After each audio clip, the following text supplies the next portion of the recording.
संतोष मगर official या आपल्या YouTube चॅनलमध्ये स्वागत आहे. चॅनलला सबस्क्राईब केलं नसेल तर सबस्क्राईब करायला विसरू नका. शिक्षक भरती व शैक्षणिक घडामोडी संदर्भातल्या महत्त्वाच्या अपडेट्स आपण या चॅनलला पाहतो. हा व्हिडिओ जर तुम्ही फेसबुकवरती पाहत असाल तर फेसबुकला फॉलो करायला विसरू नका. मित्रांनो, शिक्षक भरती संदर्भातली महत्त्वाची अपडेट आहे आणि ती अपडेट आहे शिक्षक भरतीमध्ये ज्या संस्था नोंदणी करताय, जिल्हा परिषद नोंदणी करताय त्या संदर्भातली ही महत्त्वाची अपडेट आहे. त्यामुळे व्हिडिओ हा शेवटपर्यंत पाहायला विसरू नका. मित्रांनो, संस्था नोंदणीसाठी 15 जून म्हणजे स्थानिक स्वराज्य संस्था असतील किंवा खाजगी संस्था असतील यांना जागा अपलोड करण्यासाठी संस्था नोंदणीसाठी 15 जून पर्यंतची मुदत त्या ठिकाणी दिलेली होती. पहिली मुदत ही 31 मे होती, नंतर 15 जून त्या ठिकाणी करण्यात आली. परंतु आता ही मुदत वाढ मिळावी यासाठी त्या ठिकाणी आमदार सत्यजित तांबे यांनी सुद्धा शिक्षण आयुक्तांना पत्र दिलेलं आहे. आता जागा कशा वाढू शकतात त्यावरती सुद्धा मी व्हिडिओच्या माध्यमातून सांगणार आहे. म्हणजे या व्हिडिओमध्ये तुम्हाला ते थोडासा एक अंदाज येईल. बघा, 15 जून पर्यंत त्यांनी मुदत दिलेली होती आणि 15 जून पर्यंत दिलेली जी मुदत आहे ती मुदत आता 1-2-4 दिवसामध्ये त्या ठिकाणी संपेल. मग असं असल्यानंतर जागा पोर्टलला किती आल्या हा महत्वाचा विषय आहे. त्यामध्ये जवळपास 5-6 जिल्हा परिषद सोडल्या तर आणखी बऱ्याच जिल्हा परिषदेने त्यांची जी नोंद आहे ती नोंद अजून केलेली नाही. खाजगी संस्थेने नोंद केलेली नाही. अशामध्ये आता जागा किती येतील हा त्या ठिकाणी पडलेला प्रश्न आहे. ते गेल्या फक्त 2-4 दिवस बाकी आहेत. 2-4 दिवसामध्ये तर एवढ्या जागा येणार नाही. त्यामुळं मुदत वाढ ही 100% त्या ठिकाणी मिळण्याची शक्यता आहे. 15 जूनची 15 दिवस मिळेल किंवा आणखीन 1 महिना त्या ठिकाणी मिळू शकते. याचं कारण असं आहे की आता 22 जून पासून पावसाळी अधिवेशन सुरू आहे. पावसाळी अधिवेशनामध्ये बरेच अधिकारी वगैरे त्या ठिकाणी व्यस्त असतात. त्यामुळं ही जी मुदत आहे ही मुदत कदाचित 15 दिवसांना वाढवतील किंवा 1 महिन्यानं त्या ठिकाणी वाढ मिळण्याची शक्यता आहे. अशामध्ये सत्यजित तांबे यांनी एक पत्र त्या ठिकाणी दिलेलं आहे आणि ते पत्र बघा. पत्रामध्ये सुद्धा त्यांनी त्या ठिकाणी कशी मागणी केली आहे की शिक्षक भरती पवित्र पोर्टल नोंदणीसाठी मुदतवाढ देण्याबाबत हे दिनांक 10 म्हणजे 10 जूनला त्या ठिकाणी आयुक्तांना साहेबांना दिलं होतं की राज्यातील शिक्षक भरती प्रक्रियेसाठी शैक्षणिक संस्थांना पवित्र पोर्टलवर नोंदणी करणे आवश्यक करण्यात आलं असून त्यासाठी 15 जून 2026 पर्यंतची मुदत निश्चित करण्यात आलेली आहे. तथापि राज्यातील अनेक कनिष्ठ महाविद्यालये शैक्षणिक संस्थांना पोर्टल नोंदणीसाठी आवश्यक असलेल्या संच मान्यता अद्याप संबंधित उपसंचालक कार्यालयाकडून प्राप्त झालेल्या नाही. परिणामी अनेक संस्थांचे रोस्टर बिंदू नामावली तसेच आरक्षण संदर्भातील आवश्यक कार्यवाही अद्यापही पूर्ण झालेली त्या ठिकाणी नाही. तसेच सदर प्रक्रिया पूर्ण झाल्याशिवाय संस्थांना पोर्टलला अचूक माहिती भरून नोंदणी करणे शक्य होणार नाही.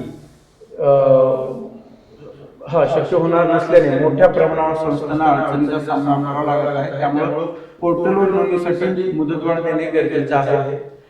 तरी वरील वस्तुस्थिती विचारात घेऊन राज्यातील सर्व संस्थांना आवश्यक कार्यवाही पूर्ण करण्यासाठी पुरेसा कालावधी उपलब्ध व्हावा व शिक्षक भरती प्रक्रियेत कोणत्याही प्रकारचा अडथळा निर्माण होऊ नये यासाठी शिक्षक भरती पोर्टलवरील संस्थांच्या नोंदणीसाठी अंतिम मुदत दिनांक 30 जुलै 2026 पर्यंत वाढवून देण्यात यावी.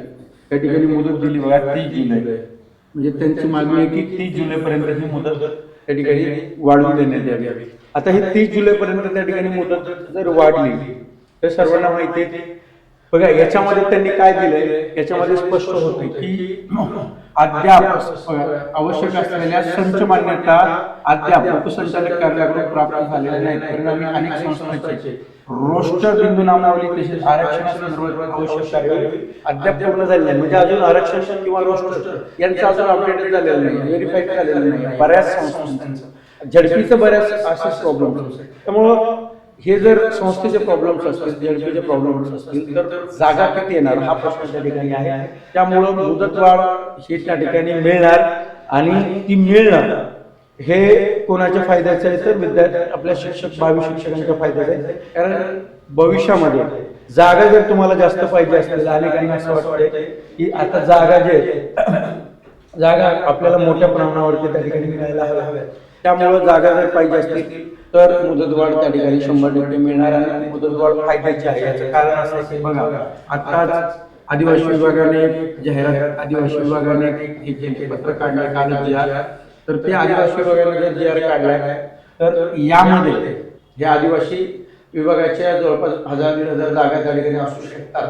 त्यामुळं ह्या जागा सुद्धा त्या पोर्टलला येणे गरजेचं आहे. यांची सुद्धा कार्यवाही हे GR काढल्यानंतर इथं तुम्हाला पाठपुरावा करावा लागेल. इथे सुद्धा महिना दीड महिना त्या ठिकाणी त्यांना लागेल, म्हणून ह्याही जागा वाढतील. दुसरं आहे त्यानंतर केंद्र प्रमुख. आता केंद्र प्रमुख जे आहे, केंद्र प्रमुखांच्या जवळपास 2400 जागा आहेत महाराष्ट्रामध्ये. आता ह्या जागा कधी वाढतील? जोपर्यंत यांना प्रत्यक्ष नियुक्ती दिल्या जाणार नाही तोपर्यंत ह्या 2400 जागा त्या जिल्हा परिषदा ह्या अपलोड करणार नाही. त्यामुळं पहिले की आदिवासी विभागातल्या जागा, दुसरा आहे केंद्र प्रमुखच्या जागा, त्यानंतर तिसरा जो विषय आहे तो संस्था. आता अनेक संस्थेचं मी तुम्हाला सांगितलं की अजून बिंदू नामावली त्यांची बाकी आहे, आरक्षण संदर्भातले इश्यू आहेत, त्यामुळे त्यांना वेळ लागेल. तर या सुद्धा संस्थेच्या सर्वाधिक जागा आहेत. याला मुदतवाढ मिळेल नाही तर 3-4 हजार जागेवरती तुमचं काय होणार आहे, लॉस होणार आहे. त्यामुळं या सुद्धा 3-4 हजार जागा आहेत, या जागा वाढू शकतात. ठीक आहे. त्यानंतर चौथा विषय आहे, हा पण विषय खूप महत्वाचा आहे, खूप महत्वाचा आहे. म्हणजे मुदतवाढ का गरजेची आहे हे लक्षात ठेवा. मुदतवाढ मिळणे का गरजेची आहे, मिळणे आवश्यक आहे, हे ना. का आवश्यक आहे याचं कारण खाली आहे. संस्थेची जागा. आणखीन एक विषय पदोन्नती. पदोन्नतीमध्ये काय झालं माहिती आहे का? आता आमच्या जवळपास साताऱ्याची जर यादी पडली तर 100-150च्या वरती त्या ठिकाणी त्या पदोन्नती त्या ठिकाणी होणार आहे. म्हणजे विस्तार अधिकारी, यामध्ये विस्तार अधिकारी, त्यानंतर केंद्र प्रमुख,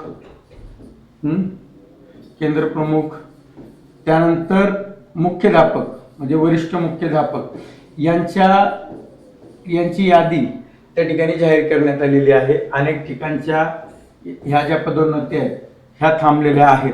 जर पदोन्नती झाली तर परत ह्या सुद्धा जागा महाराष्ट्रामधल्या, ह्या सुद्धा बऱ्याच जागा आहेत, 1000-1500 जागा, ह्या सुद्धा किमान सांगतो तुम्हाला, 1000 जागा, 1000 ते 2000 जागेच्या मध्ये त्या ठिकाणी वाढ होऊ शकते. 1 ते 2000च्या आसपास त्या ठिकाणी वाढ होऊ शकते. म्हणजे हे सुद्धा त्या ठिकाणी गरजेचं आहे. म्हणजे विचार करा, आदिवासी विभाग, केंद्र प्रमुखचे 2400 जागा, संस्थेच्या 3 ते 4000 जागा आणि पदोन्नती, हे सगळं हे जर पाहिजे असेल तर मुदतवाढ ही त्या ठिकाणी मिळणे गरजेचं आहे. मुदतवाढ त्या ठिकाणी मिळायला हवी. पण आता मुदतवाढ जर त्या ठिकाणी दिल्या गेली तर विषय येतो की शिक्षक भरती प्रक्रिया कधी पूर्ण होणार. तर एक सांगतो, शिक्षक भरती प्रक्रिया ही कधी पूर्ण होणार तर याची तारीख तर सांगता येणार नाही. पण एक गोष्ट सांगू शकतो की ही प्रक्रिया 2027च्या नंतर म्हणजे 2027 मध्ये ही त्या ठिकाणी पूर्ण होऊ शकते. आता याचं कारण काय? याचं कारण लक्षात घ्या. जुलैपर्यंत जर मुदतवाढ त्या ठिकाणी जुलैपर्यंत मुदतवाढ दिली तर ते जागा अपलोड करणं, त्यानंतर त्याला पुन्हा अपलोड झाल्यानंतर मुदतवाढ, हे दिवाळीपर्यंत, ऑगस्टपर्यंत हा विषय जाणारच आहे. काही झालं तरी ऑगस्टपर्यंत हा विषय जाणार. ऑगस्टच्या नंतर मग येईल मुलांना प्रेफरन्स देणं, शिक्षकांना प्रेफरन्स देणं, आपल्या भावी शिक्षकांना.